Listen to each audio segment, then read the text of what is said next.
안녕하세요. 네, 이제 10주 제 2교시 강의 시작하도록 하겠어요.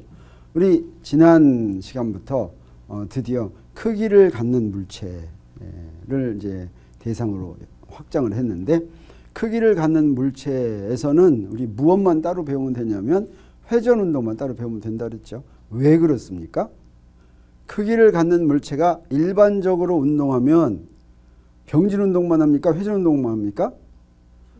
둘 다 하죠. 둘 다 해요. 그렇지만 그 둘 다 하는 운동을 우리 어떻게 기술할 수가 있냐면, 진짜는 병진 운동과 회전 운동을 동시에 하지만 이게 병진 운동 더하기 회전 운동 이렇게 할 수가 있고, 병진 운동을 기술하는 방법은 우리 전에 배웠기 때문에 우리 크기를 갖는 물체에 대해서는 순수한 회전 운동을 어떻게 기술하는지만 배우면 된다. 그래서 그렇게 기술하는 방법을 우리 이번 주에 공부를 합니다. 그리고 다음 주에는 바로 그러한 물체, 크기를 갖는 물체. 근데 크기를 갖는 물체는 힘 받으면 어떤 수가 있냐면 모양이 바뀌는 수가 있어요. 그래서 그것까지 생각하면 굉장히 복잡해집니다. 그래서 물체에 힘을 작용하더라도 모양이 안 바뀌는 그런 물체가 있겠어요? 없겠어요? 네, 있겠어요? 없겠어요? 있을 것 같아요. 없어요. 뭐 정확하게는 모든 물체가 크기 힘을 가하면 좀 모양이 좀 바뀌어요. 다이아몬드는 바뀌어요, 안 바뀌어요? 뭐 안 바뀔 것 같지만 큰 힘을 가하면 바뀌죠. 근데 그래서 우리 이제 이론적으로, 실제는 없지만 이상적으로 크기는만 있고 아무리 큰 힘을 가해도 이제 모양이 안 바뀐다라고 하는 물체를 가정을 합니다. 그런 물체를 우리 뭐라고 부르면 좋겠어요? 네, 그래요. 강체라고 부르면 좋겠어요. 그냥 크기를 갖고 모양이 잘 안 바뀌는 물체는 우리가 고체라고 불러요. 고체. 근데 모든 고체가 힘감은 좀 움직일 수가 있는데, 그런 고체 중에서 아무리 큰 힘을 가하더라도 모양을 안 바뀌는 물체를 특별히 강체 이렇게 부릅니다. 고체는 영어로 뭔지 혹시 아세요? 그렇죠. 솔리드 매터. 강체는 뭔지 아세요? 리지드 매터 뭐 이렇게 얘기를 하죠. 그래서 이제 회전 운동을 우리 배우고 있는데, 이번 시간에는 중심력을 받는 물체, 중심력 받으면 어떤 운동하는지 하는 이야기를 하도록 하겠어요. 중심력을 받는 물체의 운동을 하려면 맨 먼저 뭘 알아야 되겠어요? 그렇죠. 중심력이 뭔지 알아야 되겠죠. 네, 그래서 중심력이 뭔지 한번 보도록 하겠습니다. 중심력이란 물체가 받는 힘의 방향이 항상 동일한 한 점을 향하는 힘을 중심력이라고 한다. 그러니까 생각나는 거 있어요, 없어요? 자, 중력은 사실은 우리 주위에서 이렇게 보면 어때요? 중심은 힘이 어때요? 평행해요? 평행하지 않아요? 평행하죠. 지금 중력은 봤더니 힘이 평행하죠. 이렇게 작용하죠. 그럼 평행한 선을 이렇게 연결하면 만나요? 안 만나요? 안 만날 것 같죠. 그냥 무한히 먼 곳에 만난다고 생각할 수도 있겠죠. 사실은 엄밀하게는 이제 이 중력이라는 거는 근사적인 힘이에요. 원래 중력 없어요. 중력은 그런 일정한 크기와 방향이 일정한 힘은 사실은 없는데 근사적으로 그렇게 된 거죠. 아무튼지 간에. 그래서 만유인력은 우리 중심력이다 이렇게 얘기할 수가 있어요. 또 우리 뭘 생각할 수가 있냐면, 원운동은 어떤 힘을 받으면 해요? 원운동을 하게 하려면 구심력이 받아야 되는데, 구심력은 어때요? 항상 어디를 향해요? 중심을 향하죠. 중심. 그래서 한 점을 향한다고 볼 수가 있죠. 그래서 중심력의 대표적인 게 구심력이라고 이렇게 생각할 수도 있는데, 중심력은 우리가 알고 있는 여러 가지 힘들 중에서 힘의 성질상 중심력이지만 하는 힘이 있는데, 그러면 우리 주위에서 보는 우리가 이렇게 경험하는 힘들 중에서 중심력이 많을 것 같아요? 중심력은 상대적으로 얼마 없을 것 같아요? 그래요? 네, 정말 그래요. 생각보다 많아요. 거의 모든 힘을 우리가 중심력으로 다룰 수가 있으니까, 우리 사실은 중심력을 어떻게 기술하는가 하는 것을 알면 많은 힘을 우리가 기술할 수가 있다. 그래서 우리 중심력을 배우는 이유가 여기 있다고 생각할 수가 있겠어요. 그래서 예를 들어서 물체가 이렇게 운동한다고, 아까 원운동 그랬지만 꼭 원운동이 될 필요가 없어요. 우리 이 태양 주위를 움직이는 지구 같으면 어떤 운동이에요? 타원궤도를 들이죠. 타원궤도에서 여기 있을 때 태양이 이렇게 잡아다녀요. 그래서 이 힘은 태양을 향해요. 또 이만큼 갔을 때 이때도 태양을 향해요. 이만큼 갔을 때 이때도 태양을 향하죠. 한 점을 향하죠. 이렇게 항상 한 점을 향하는 힘을 우리 뭐라고 부르냐면 중심력이라고 부릅니다. 그러면 이 중심력에다가 요 중심력 한 점, 이걸 우리 뭘로 정하면 편할 것 같으냐면 요게 특별한 점이니까 요거 뭘로 정하면 좋겠어요? 좌표계의 원점으로 정하면 좋겠죠. 이걸 좌표계의 원점이라고 한다면 중심력을 그 좌표계에서 어떻게 표시할 수 있을까? 힘이 항상 한 점을 원점으로 정하면 중심력은 이렇게 표시할 수가 있어요. 어떻게? F인데 어떻게? 무슨 방향? R 방향. 이 R이 무슨 방향이에요? 이게 구면 좌표계의 R 좌표죠. 구면 좌표계 아니라는 건 중심에서부터 원점에서부터 이렇게 그은 방향이죠. 그은 방향. 물론 여기서 중심을 향하려면 R 방향이겠어요? 마이너스 R 방향이겠어요? 마이너스 R 방향이 되죠. 그렇지만 플러스 R 방향도 그냥 R 방향이라고 그래요. 왜 그러냐면 플러스 1이나 마이너스 1이나 전부 다 벡터에다가 스칼라를 곱한 거지. 벡터에다 스칼라 곱하면 방향이 바뀌어요? 안 바뀌어요? 안 바뀌어요. 그래서 반대 방향도 확정이 됐어요. 반대 방향도 사실은 같은 방향이에요. 반대 방향도. 어떤 의미에서. 그래서 중심력은 R 방향으로 작용하는 그런 힘이다. 이런 식으로 쓸 수가 있으면 크기 곱하기 요 R 방향의 단위 벡터 이렇게 쓸 수 있으면 그것을 우리가 중심력이라고 부른다라고 할 수가 있겠어요. 자, 그런데 모든 게 다 중심력으로 취급할 수 있다라고 하는 것이 어디서부터 나오냐면 두물체의 운동에서부터 나옵니다. 두물체 운동이란 여기 이렇게 좌표가 이렇게 있어요. 좌표가 있고 한 물체가 여기 있어요. 한 물체.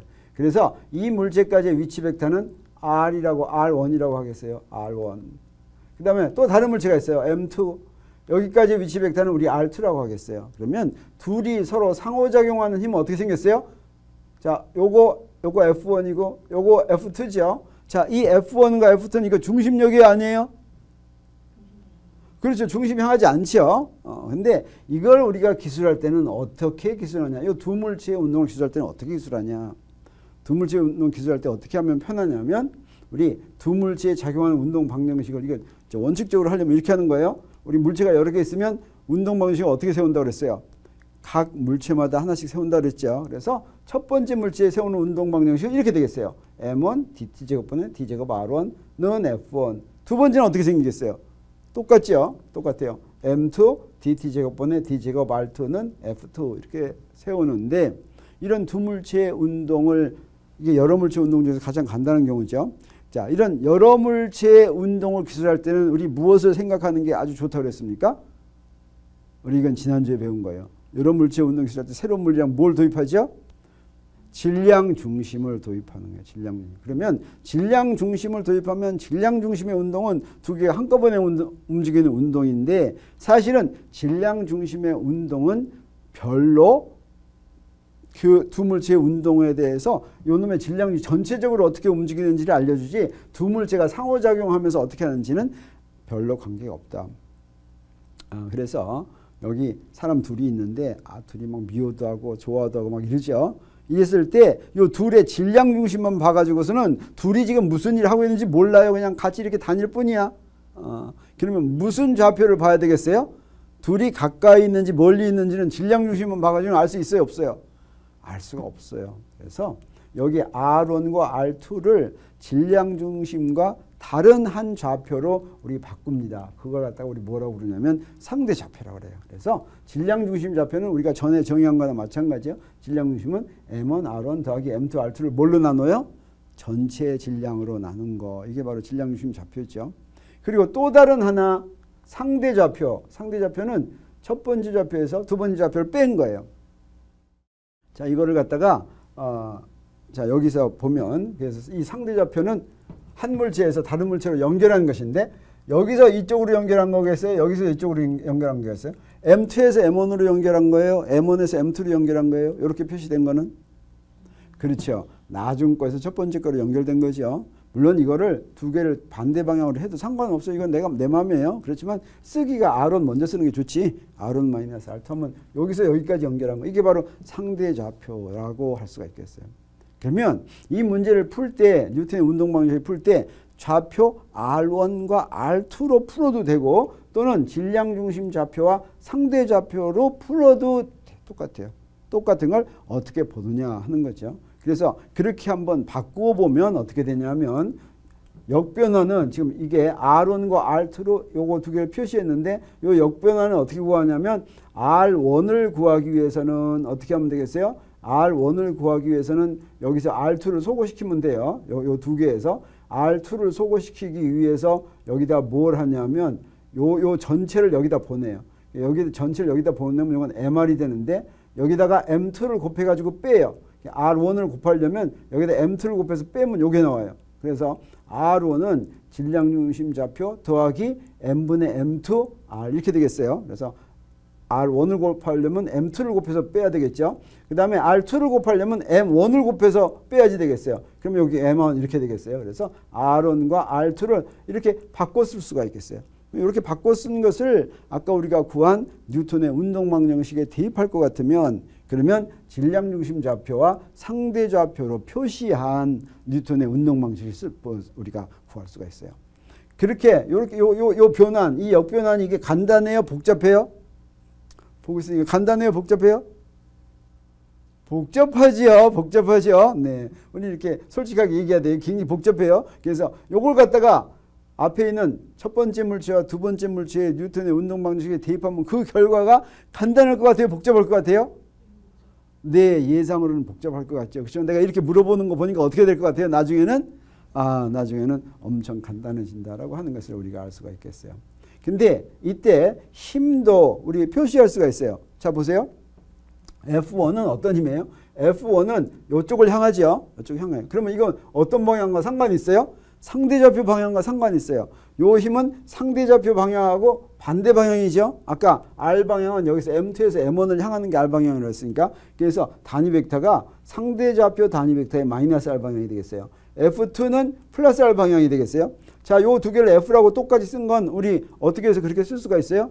둘은 크기가 같죠. 왜? 작용과 반작용 관계이기 때문에 크기가 같아요. 그래서 F1과 F2를 우리 이렇게 간단하게 쓸 수가 있다. 그래서 이것을 원래식에다가 대입을 해보도록 하겠어요. 그래서 운동방정식인데 질량중심 좌표의 운동을 하는 것을 구한다면 우리 질량중심 좌표와 상대좌표로 표현한 운동방식을 구하기 위해서는 아까 구한 데다가 어떻게 한다고 해서 대입하는 거예요. 여기 R1에다 우리 구한 거 대입해요. 대입했더니 어떻게 됐어요? 요거 M1을 집어넣어서 대입했어요. M1을 집어넣어서 대입하면 M1R 더하기 이렇게 되겠어요. 그래서 여기 마이너스 FR 이렇게 됐어요. 그 다음에 두 번째 것도 그대로 대입하면 요 R2 대입했어요. 그 다음에 요거 대입했어요. 대입하면 어떻게 되냐면 이렇게 대입해요. 이렇게 대입해요. 그래가지고 우리 무엇을 구하는 게 목표냐면 R만에 대한 방정식과 그러니까 질량중심 좌표만에 대한 방정식과 그 다음에 상대좌표만에 의한 방정식을 구할 수 있으면 좋겠어요. 없으면 할 수 없지만 있으면 굉장히 좋은 거예요. 없으면 어떻게 돼요? 이거 연립방정식으로 풀어야지. 지금 이거는 어때요? 여기도 두 개 나오고 여기도 두 개 나오니까 연립방정식으로 풀어야 되죠. 근데 이거를 어떻게 해서 따로따로 있다면 다시 말하면 질량중심의 운동과 상대좌표의 운동이 서로 연관없이 따로 떼어지면 어때요? 이거 아주 좋은 거죠. 대부분의 경우에 그렇게 바꿀 수가 있습니다. 두 물체의 운동의 경우에는. 두 물체의 운동의 경우에는 항상 질량중심에 대한 항하고 상대좌표에 대한 방정식을 따로 할 수가 있어요. 우리 사실 이거 금방 할 수 있다는 걸 우리 알 수가 있겠어요. 가만 보니까 R2에 대한 건 이거 어때요? 이미 어때요? 두 항이에요. R 상대좌표에 대한 항은 이게 두 개가 어때요? 같아요? 틀려요? 같죠? 이거 두 개 더해버리면 어떻게 되겠어요? 두 개 더해버리면 이거 없어지죠? 이거 없어져요. 또 뭐도 없어져요, 근데.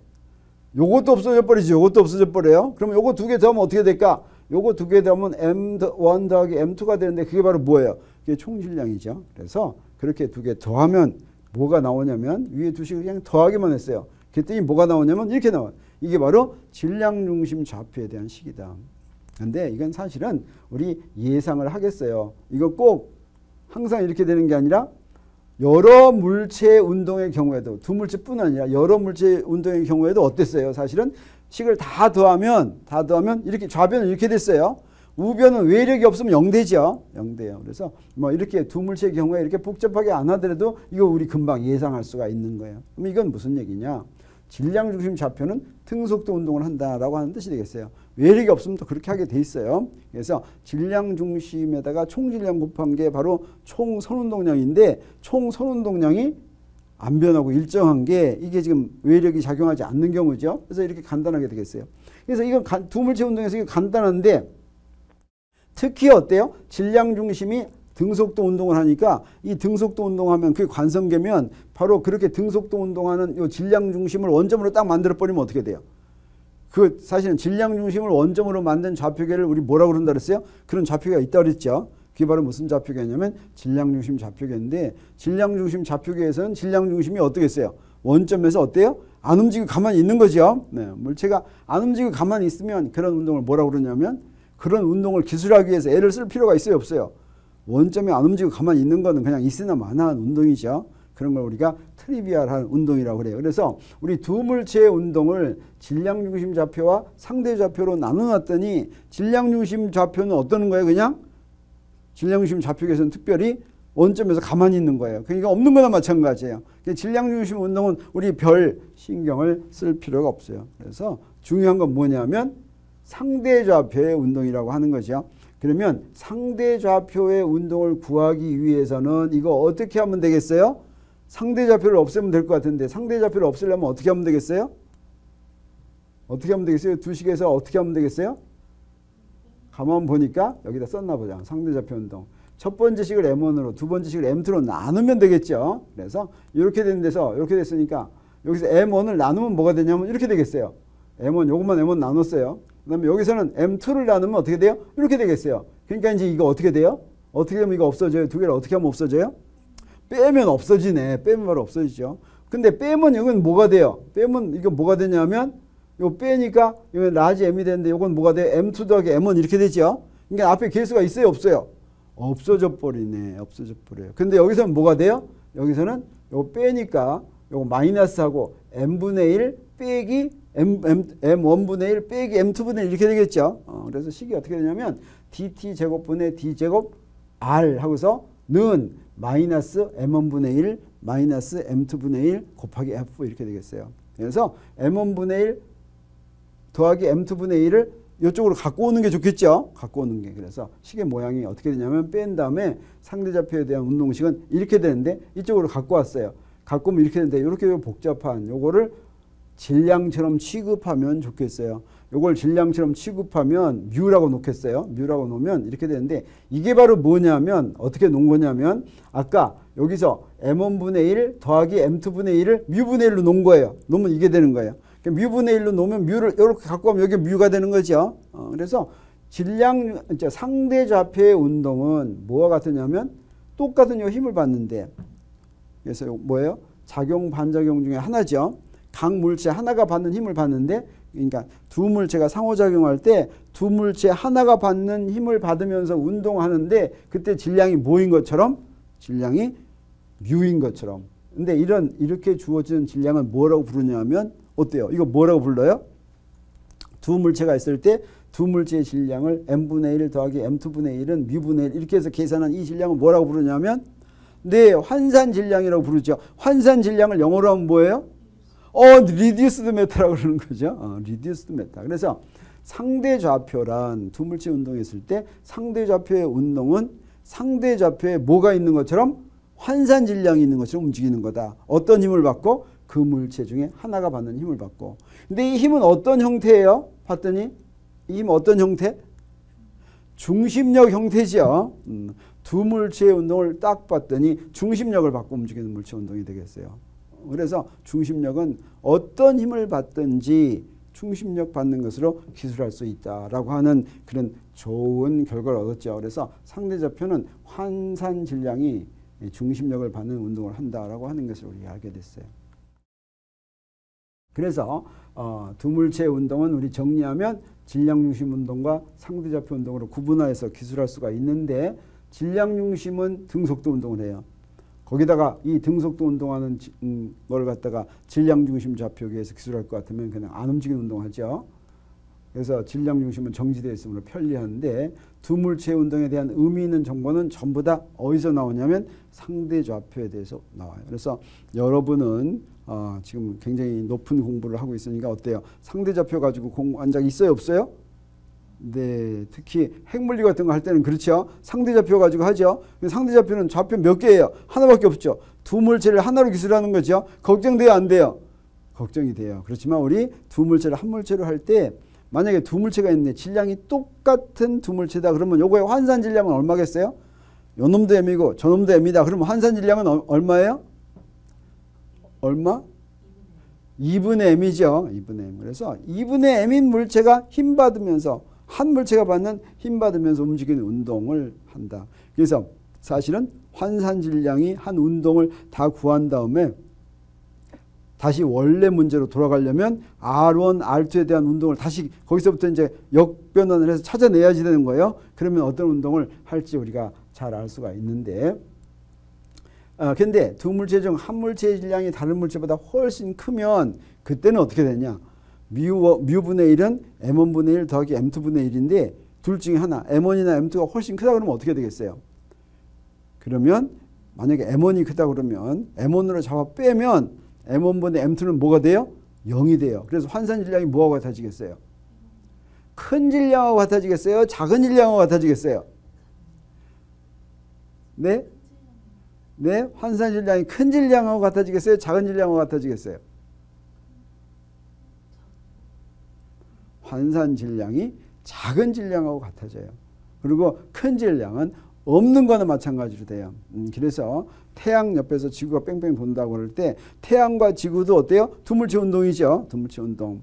그때 환산 질량은 무엇과 같아지냐면 지구 질량하고 같아져요. 그래서 지구 질량으로 이렇게 하면 그게 바로 두물체 운동을 하는 것이나 마찬가지고 그게 바로 어떤 힘 받는다고 할 수가 있겠어요? 중심력을 받고 움직이는 운동을 한다라고 하는 것이나 마찬가지가 되겠어요. 여기서 간단히 책에 있는 연습 문제 하나 하고 넘어가도록 하죠. 우리 이 식을 봤더니 어때요? 원래 두 물체 운동이 있으면 첫 번째 물체의 운동방이 세우고 두 물체 운동방이 세웠는데 이걸 어떻게 했어요? 이렇게 하다 보니까 질량 중심에 대한 식, 상대 좌표에 대한 식으로 나눌 수가 있었죠. 식만 그렇게 나눌 수 있는 게 아니라 특히 두 물체 운동의 경우에 모든 물리량을 그렇게 나눌 수가 있겠어요. 그래서 운동량도 질량 중심 좌표에 대한 운동량, 상대 좌표에 대한 운동량 이렇게 나눌 수가 있겠어요. 근데 질량 중심에 대한 운동량은 뭐냐면 총선 운동량과 같았어요. 상대 좌표에 대한 운동량은 뭐겠어요? 이건 0이 돼요. 그래서 이 선 운동량을 질량 중심 운동량하고 상대 좌표 운동량하고 바꿀 것 같으면 총선 운동량만 남고, 왜냐면 총선 운동량이 두 선 운동량 합한 거죠. 나머지는 0이 돼요. 근데 운동 에너지는 어떻게 되냐? 운동 에너지는 전체 운동 에너지가 질량 중심 운동 에너지와 상대 좌표의 운동 에너지 합으로 표시가 돼요. 그래서 선 운동량의 경우에는 상대 좌표에 대한 게 0이 되지만 자, 운동 에너지에 대한 것은 합으로 표시돼요. 그래서 두 물체의 총 운동 에너지는 질량 중심의 운동 에너지와 상대 좌표의 운동 에너지 합으로 나뉘는 것을 보여라라고 하는 거예요. 우리 아까 한 그 변환식을 이용하면 되겠어요. 그래서 무슨 얘기냐면 그냥 두 물체의 총 운동 에너지는 각각의 운동 에너지 합한 거예요. 이렇게. 그래서 요 V1 이것은 R1이라는 좌표에서 나온 거예요. V2는 R2라는 좌표에서 나온 거예요. R1이라는 좌표를 한번 미분하면 V1이 되고 R2를 시간에서 미분하면 V2가 되죠. 이걸 뭘로 바꿔요? 자, 이걸로 바꾸는 거예요. 지금 R1은 이렇게 질량 중심 좌표와 상대 좌표로 바꾸는 거예요. 여기서부터 양변을 시간으로 미분하면 어떻게 되겠어요? R1이 뭐가 돼요? V1이 되고 R을 미분하니까 이건 뭐예요? 이거는 질량 중심 좌표의 속도예요. 그 다음에 스몰 v는 뭐예요? 상대 좌표의 속도가 되겠어요. 그래서 요 V1 자리에 요거 대입하고 V2 자리에 요거 대입해야겠어요. 여기 두 개 더하겠어요. 그러면 두 항으로 된 걸 제곱하고 두 항으로 된 걸 제곱하니까 항이 전부에서 몇 개 나오겠어요? 요거 제곱하면 항 몇 개 나와요? 3개 나오죠? 요거 항 제곱하면 몇 개 나와요? 3개 나오죠? 3개하고 3개 더하면 몇 개 나와요? 요 세 개 굉장히 복잡해지겠죠? 자, 더구나 이건 뭐예요? 이거 벡터식이죠. 벡터식. 요건 지금 1차원 운동이 아니에요. 지금 이거 3차원 운동의 속력의 크기예요. 그래서 요건 뭐냐면 V1X제곱 더하기 V1Y제곱 더하기 V1Z제곱 이거 한 거예요. 이 크기예요. 자, 여기서 크기 하면 그 크기 구하려면 어떻게 하면 돼요? V1 덧 V2 V1 덧 V1 하면 되죠. 자, 그렇게 해서 여기다 집어넣는 거예요. V1 제곱의 자리에는 V1 덧 V1을 집어넣는 거예요. 그래서 집어넣어 보도록 하겠어요. 자, 여기다 집어넣었어요. 집어넣었더니 세양이 어떻게 되냐면 요거 제곱하면 요놈 제곱되죠. 요놈 제곱되죠. 두 개 크로스텀 이렇게 나오죠. 크로스텀. 그 다음에 V2 이렇게 제곱하겠어요. V2. 되죠. 자, 이렇게 하면 굉장히 복잡한데 가만 보니까 요걸 정리하도록 하겠어요. 여기서 중요한 건 뭐냐면 요 항하고 요 항을 보세요. 두 개. 요 항하고 요 항은 상쇄되겠어요? 안 되겠어요? 요것만 보면 안 될 것 같지만 요 M2 앞에는 뭐가 있어요? M1 있죠. 여기 M1 앞에는 뭐가 있어요? M2가 있죠. 요거는 플러스 사인이고 요건 마이너스 사인이죠. 어떻게 두 개 더하면 어떻게 돼요?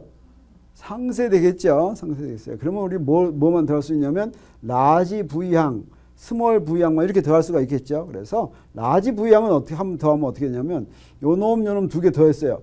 V제곱을 빠지는데 여기서 M1 더하기 M2가 바로 뭐예요? 여기 바로 라지 M이죠. 라지 M. 그다음에 두 번째 걸 더하면 요거 두 번째 걸 더하면 어떻게 되냐면 요건 좀 복잡해요. 여기서 두 번째 거면 어떻게 되냐면 M제곱이 이렇게 되는데 요거 M제곱. 요건 M1 더하기 M2예요. 근데 여기 뭐가 있냐면 M1, M2 제곱. 여기서 M1, M2, M1 제곱 이렇게 있죠. 요걸 M1, M2로 뽑으면 뭐가 되겠어요? M1 더하기 M2가 나오죠. 그건 라지 M이니까 요거 하나하고 상쇄되겠어요. 그래서 그건 뭐가 되냐면 M1, 라지 M분의 M1, M2가 되겠어요. 라지 M분의 M1, M2는 이건 바로 뭐가 되냐면 이거는 뮤하고 같죠. 뮤하고 같아요. 그래서 이게 되는 거예요.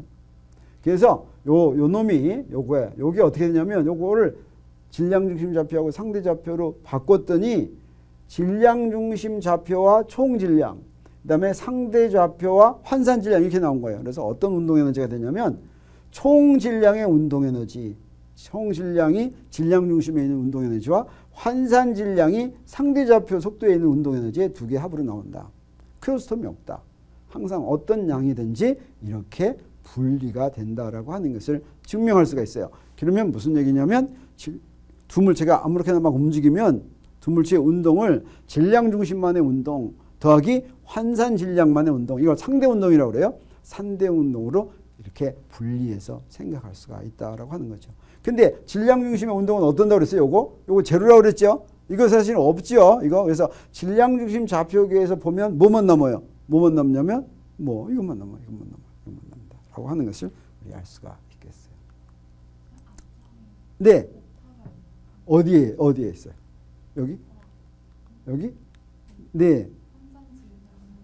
훨씬 크면 환산 질량은 큰 질량과 거의 같아. 그렇네. 작은 질량은 거의 같지. 잘 지적해줬어요. 근데 진짜인 거 한번 보자. 뮤분의 1은 M1분의 1 더하기 M2분의 1 했는데 큰 질량하고 같겠어요? 작은 질량하고 같겠어요? 그렇죠. 왜 그러냐면 큰 질량은 M1분의 1은 뭐가 돼요? 0으로 날아가죠. 큰 놈은 날아가니까 뮤분의 1은 뭐가 같아요? M2분의 1과 같죠. 그래서 맞아요. 이게 아니라 큰 질량이 아니라 작은 질량과 같다라고 하는 거죠. 네, 감사합니다. 네, 그러면 중심력과 가운동량 보존이 서로 연관이 돼 있어요. 이거 아주 중요한 문제인데 한번 보도록 하겠어요. 자, 두물체 운동은 중심력 받고 움직이는 운동이다. 어떤 힘이든지 두물체 운동하면 전부 중심력으로 된다는 거 알겠죠? 이건 힘이 무엇이냐에 따라서가 아니라 무조건 중심력이에요. 중심력. 어떤 좌표를 했을 때? 상대 좌표를 기술했을 때 우리가 중심력이라고 하는 거예요. 그러면 중심력을 받는 물체의 운동은 어떻게 했냐면 가운동량이 반드시 보존되는데 가운동량이 보존되는 조건은 뭐였어요? 그렇게 복잡하지 않게 얘기하고 간단히 얘기하면 토크가 0인 거였죠. 토크가 0. 그러면 우리 무엇을 보여주면 되냐면 중심력을 받으면 토크가 항상 0이다 라고 하는 걸 보이면 되겠어요. 그러면 중심력을 받으면 그 다음에 중심력을 받는 물체 운동은 가운동량이 보존이 되고 가운동량이 보존이 되는 경우에는 물체는 평면에서만 운동한다. 이게 또 보일 수가 있어요. 이거는 가운동량이 보존되는 성질이에요. 그래서 물체의 움직임은 평면으로 국한된다라고 하는 걸 알 수가 있어요. 그럼 이게 좋아요, 나빠요? 좋죠. 왜 그러냐면 3차원 좌표가 쓸 필요 없어요. 2차원 좌표계만 쓰면 되겠어요. 그래서 2차원 XY 좌표계든지 또는 극좌표계만 쓰면 되겠어요. 우리는 사실은 직관적으로 평면에서만 운동하는 거 우리 알아요. 우리 지난번에 충돌 문제 할 때 어떻게 한다 그랬어요? 충돌 문제한테 꽝 충돌하면 충돌해서 하나가 일로 날아가면 다른 하나는 어떤다 그랬어요? 반드시 처음에 날라온 놈하고 일로 날라온 놈이 만드는 이 두 선은 면을 만들죠. 그 면에 있다 그랬죠. 이 면에 있는 거 뭐 때문에 그랬어요? 선운동량 보존 때문에 그랬죠. 이거는 두 물체에 충돌해서 그러고, 일반적으로 물체가 운동할 때 각운동량이 보존이 되면 항상 면 위에서만 움직여요. 그래서 우리가 물체를 탁 던졌을 때 이놈이 그릴 때 이렇게 그리는 물체가 요거 면 위에서 그리지, 요렇게 했다가 요렇게 날아가면 요거 면 위에서 바깥으로 가는 거죠. 이런 일은 벌어지지가 않아요. 그래서 어떤 공이 이렇게 가면 앞에 있는 사람은 피하지, 여기는 절대 안 피하죠. 왜? 이렇게 날라오지 않으니까. 사람은 안 그러죠. 사람은 일로 가는 척 하다가 여기 예쁜 사람 있으면 일로 가죠. 네. 그래서 사람은 어떤 중심력을 받는다, 안 받는다? 사람은 중심력을 안 받는다. 그런데 이상하네. 두 물체 운동은 항상 중심력 받게 돼 있다면서? 그 묘하네. 그래서 사람은 자연법칙을 따르지 않는다. 뭐 이런 게 되나? 잘 모르겠어요. 자, 그러면 중심력을 받는 물체의 운동은 왜 가운동량이 보존되는지 한번 보면, 항상 2차원적 네. 가운동량 보존의 조건이 외력에 의한 토크가 0인데 중심력은 이렇게 생긴 거라고 그랬죠. 그러면 여기서 토크를 계산해 보면 토크는 R 크로스 FR이에요. 근데 이게 바로 뭐예요? 이게 R 방향이죠. 방향이 같은 거죠. 사이각이 어떻게 된다는 거예요? 사이각이 같다 또는 180도다 그런 거죠. 항상 0이에요. 그래서 중심력이면 무조건 토크가 0이에요. 중심력이면. 그러면 가운동량이 보존이 된다라고 하는 것을 우리 항상 알 수가 있다. 그러면 가운동량은 어떻게 주어졌냐면 R 크로스 P가 가운동량이었죠. 그래서 가운동량의 보존이란 크기가 일정하게 유지된다라고 하는 뜻이 되겠어요. 그러니까 가운동량의 크기가 일정하게 유지된다. 또 무엇도 유지되냐면 방향도 일정하게 유지된다. 그래서 가운동량 보존에서는 가운동량의 크기가 일정하게 유지된다라고 하는 것도 사용이 되고, 또 하나는 방향이 일정하게, 가운동량의 방향이 일정하게 유지된다라고 하는 게 되는데, 바로 이게 방향이 일정하게 유지된다는 것이 바로 물체가 평면에서 움직인다라고 하는 사실을 알려줍니다. 그게 뭐냐면, 자, 물체가 여기서 이렇게 움직인다고 봐요. 이렇게 움직였다. 그러면 가운동의 방향은 어떤 방향이에요? R 크로스 P니까 R 크로스 P 하면 위로 올라가는 방향이죠. 올라가는 방향이에요. 그래서 위치 벡터와 선운동량이 가운동량 방향과 수직인 평면 위에 놓여 있어야지 돼요. 그래서 어떤 놈이 이렇게 돼 있으면, 자, L이 R 크로스 P라고 하면 L은 R에도 수직이고 P에도 수직이죠. 그랬을 때 우리 뭐라고 얘기하냐면 R과 P가 만드는 평면에 이게 수직이다 이렇게 얘기하는 거예요. 그래서 여기 이제 R 크로스 P가 이렇게 되는데, 이 L의 방향이 안 움직인다, 방향이 일정하다 라고 하면 어때요? P가 항상 어때야 된다는 거예요? P가 항상 이 평면에 있어야 된다라고 하는 거죠. P가 항상. 근데 P는 바로 뭐냐면 델타 T분의 델타 V에다가 M 곱한 거예요. 아니, 델타 R에다가. 델타 R이 나중 위치 벡터에서 처음 위치 벡터를 뺀 거예요. 그래서 나중 위치 벡터에서 처음 위치 벡터를 뺀 놈이 이 평면에만 있어야 된다는 거예요. 그러니까 나중 위치가 항상 이 평면에 있어야 된다는 뜻이죠. 그래서 P가 한 평면에만 있어야 된다라고 하는 얘기는 그 물체가 한 평면에만 있어야 된다라고 하는 얘기가 마찬가지고, 그 평면이 바로 어떻게 결정된 평면이에요? 가운동량에 수직하게 결정된 그 평면에만 항상 있어야 된다. 이런 얘기가 되겠어요. 자, 이런 증거가 뭐가 있냐면, 놀랍게도 우리 태양이 있고 여기 행성들이 이렇게 있으면 행성들이 전부 다 한 평면 위에 놓여 있는데, 우리 태양계 그린 거 보면 여기 태양 있고 여기 지구 뭐 수성 이렇게 그려놨는데, 종이에다 그리니까 여기다가 하늘에다 이렇게 다 그린 것 같죠? 사실은 그렇지가 않아요. 다른 경우에는 원자에서 궤도 볼 때는 전자들이 이렇게도 있고 이렇게도 있고 이렇게도 있고 막 이렇게 있을 수 있죠. 근데 태양계 행성들은 다 한 평면 위에 있어요. 이게 바로 태양계가 만들어지면서 처음 가운동량이 보존되게 행성들이 움직이기 때문에 한 평면에 있다 이렇게 얘기할 수가 있겠어요. 행성들 중에서 맨 마지막에 만들어진 행성 같은 거는 천왕성인지 뭐 해왕성인지 하는 거는 조금 약간 거기에 비스듬하게 기울어진 것도 있어요. 태양계만 그런 게 아니라 우리 은하계 전체를 보더라도, 갤럭시들을 보더라도 갤럭시의 옆에 지름에 비해서 두께가 굉장히 얇아요. 그래서 그 갤럭시를 갖다가 축소를 쫙 시켜서 접시만한 걸로 만들었다. 접시의 반지름이 한 20cm라고 한다면, 그러면 그 두께는 어떻게 되냐면 두께는 0.0001mm 이 정도로 아주 간다죠. 그래서 그 갤럭시의 별들이 정말 굉장히 평면 위에 분포되어 있다라고 하는 것을 느낄 수가 있어요. 그래서 중심력을 받으면 각운동량이 반드시 보존돼야 되고 토크가 0이니까 그러면 평면 위에서만 운동한다라고 하는 것을 우리 아주 편리하게 이용할 수가 있습니다. 그래서 평면에서만 운동하겠다. 그러면 한번 문제를 좀 풀어보도록 하겠어요. 각운동량 문제, 각운동량에 대한 두 가지 표현이 있어요. L을 이렇게도 표현하고 이렇게도 표현하는데 두 개가 같은 거다. 우리 어떻게 이거를 증명할 수가 있을까? 두 개가 방향이 같고 크기가 같으면 같은 거다라고 얘기할 수가 있겠어요. 그래서 먼저 각운동량의 방향을 보도록 하겠어요. 그래서 각속도의 방향은 어떻게 된 거냐면 두 가지 이렇게 각속도의 방향, 요 각속도의 방향하고 그다음에 위치 벡터하고 선동량의 벡터 곱의 방향 두 개를 비교해 봐야 되겠죠. 이렇게 쓰면 요게 이렇게 뱅뱅 돌고 있으면 각속도의 방향이 어떤 방향이라고 했어요? 위로 가는 방향이죠. 근데 R 크로스 P 하면 어떤 방향이에요? 위로 가는 방향이죠. 그래서 이렇게 표시했거나 이렇게 표시했거나 두 개의 방향이 같다라고 하는 거 우리가 알 수가 있겠어요. 그러면 크기는 어떻게 되냐? 각운동량의 크기는 하나는 이렇게 됐어요. L은 I 오메가. 이걸 원운동이라고 한다면 I는 뭐였어요? MR 제곱이었죠. 그 다음에 오메가는 뭐였어요? R분의 V였죠. 그래서 이거 다 이렇게 생략하면 MRV 이렇게 되겠어요. 근데 이렇게 표시하면 R 크로스 P라고 표시하면 RP인데 P가 바로 뭐냐면 MV죠. 두 개가 순서만 바뀌었지만 같죠. 그래서 각운동량은 우리 MVR 또는 MR 제곱 오메가 뭐 이런 식으로 표시할 수가 있겠어요. 그래서 어떻게 표시하건 두 개가 크기가 같고 방향이 반대니까 이거 같다 이렇게 생각할 수가 있겠어요. 질문 있어요? 네. 그 보면은 각운동량과 그 지난 시간에 봤을 때 병진 운동에서 각 회전 운동으로 변환할 때 보면 각운동량에 대한 저 I 오메가 식은 MV 식에서 바꿨으니까 다이렉트 바로 직접적으로 바꿨으니까 그 단위가 똑같아야 될 것 같은데 네. MV랑 근데 네. 막상 계산하면은 R이 더 껴갖고 네. 있어서 그게 회전 관성이 MR 제곱이 돼서 그런 건가? 네.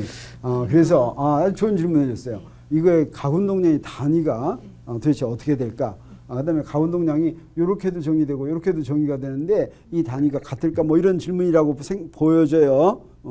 그러면 우리 단위는 차원을 생각하면 제일 쉽게 이제 단위를 얘기할 수가 있고 또 단위 얘기할 때는 그냥 국제 단위계, 실용 단위계로 얘기하면 되겠어요. 그러면 각운동량의 단위는 어떻게 될까? 아예 그 회전 관성의 단위는 뭐가 돼요?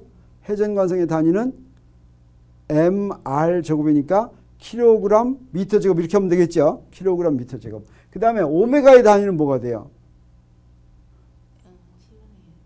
T분의 1인데 세크 초분의 1이지만 우리 그러면 너무 쉬우니까 사실은 각속도의 단위는 레디안 퍼 세크죠. 레디안 퍼 세크. 그래서 이 레디안이 여기는 어디 들어가는 것 같아요? 안 들어가는 것 같아요?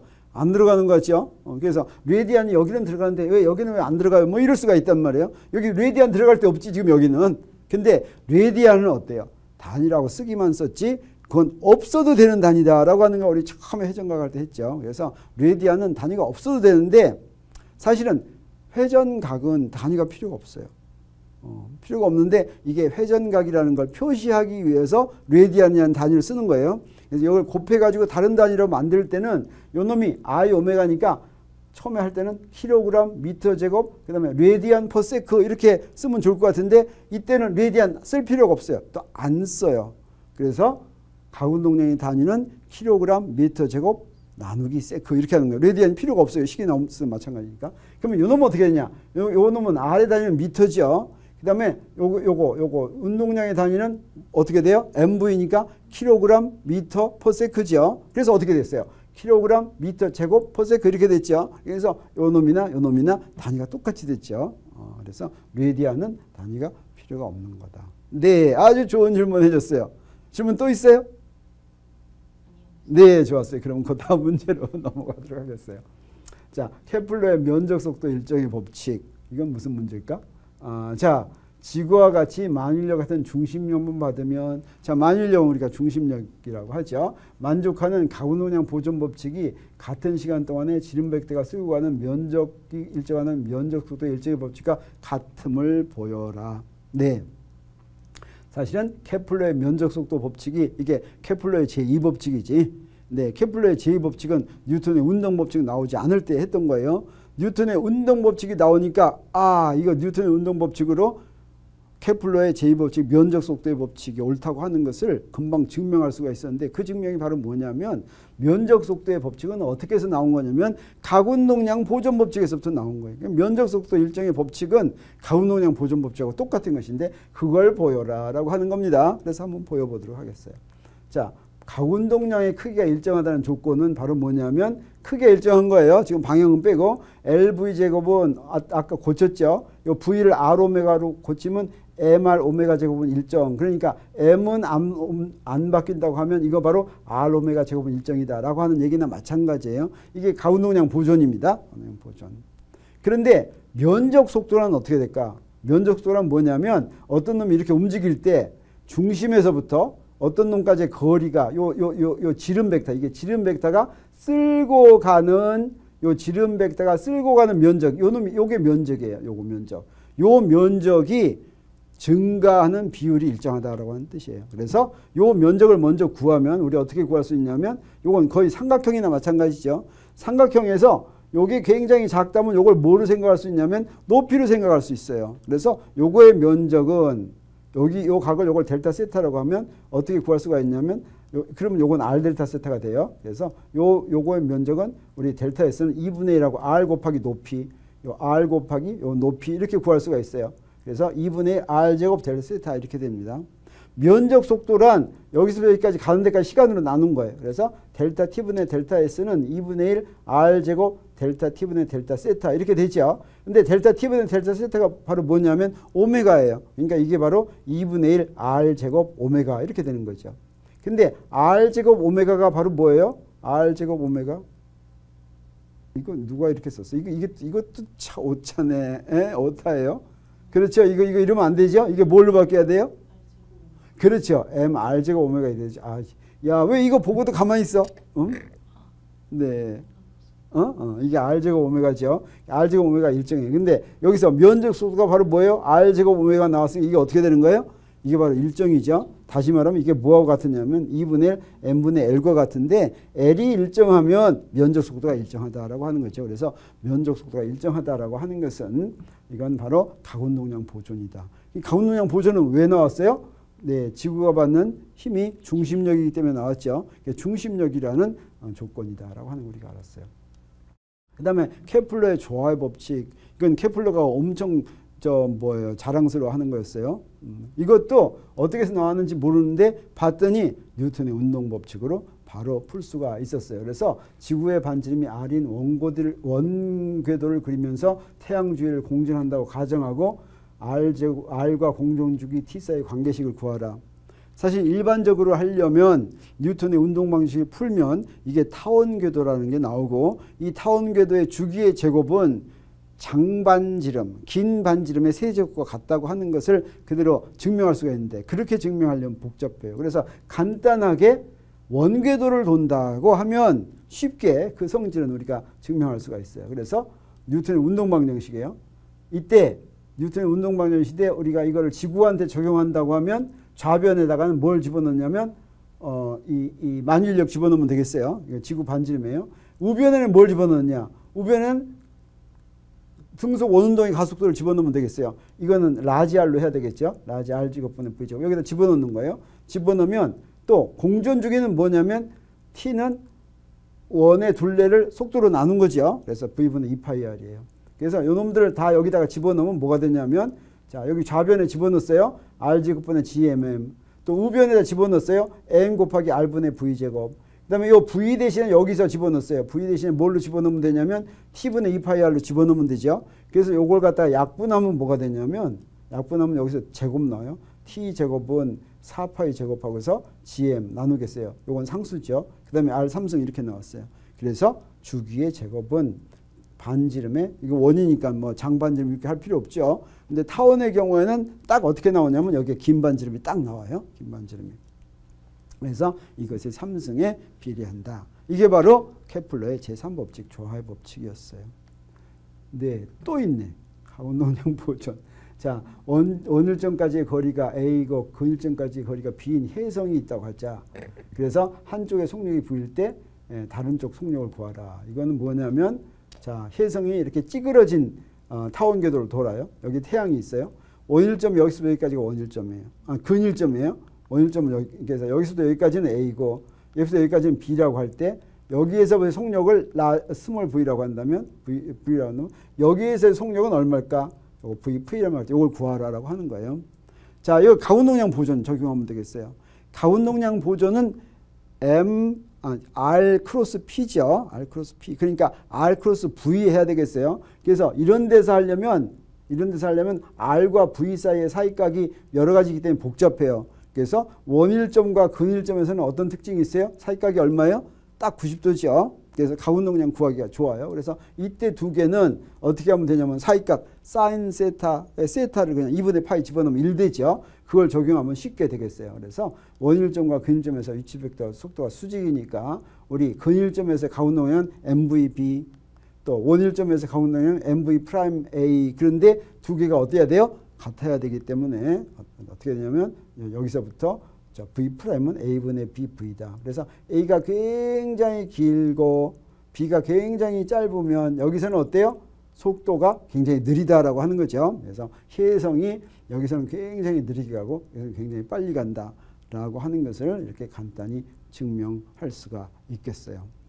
이렇게 해서 우리 이번 시간을 마치고 중심력 문제에 대해서는 다음 시간에 이 행성의 움직임을 뉴턴의 운동법칙을 직접 적용해서 푸는 그런 문제를 풀어보도록 하겠어요. 그래서 오늘 배운 거 간단히 정리하면 한 점을 향할 때 그 힘을 중심력이라고 그러고 질량중심 운동과 상대좌표 운동을 구분할 수 있고 그 다음에 그렇지만 질량중심 운동은 트리비얼한 운동이고 상대좌표 운동이 모든 정보를 가지고 있고 그 다음에 중심력을 바꿔 움직이는 물체의 가운동량은 보존되고 평면에서만 운동한다라고 하는 아주 중요한 그런 사실을 이번 시간에 배웠어요. 네, 이번 시간 이걸로 마치겠어요. 수고 많이 했어요.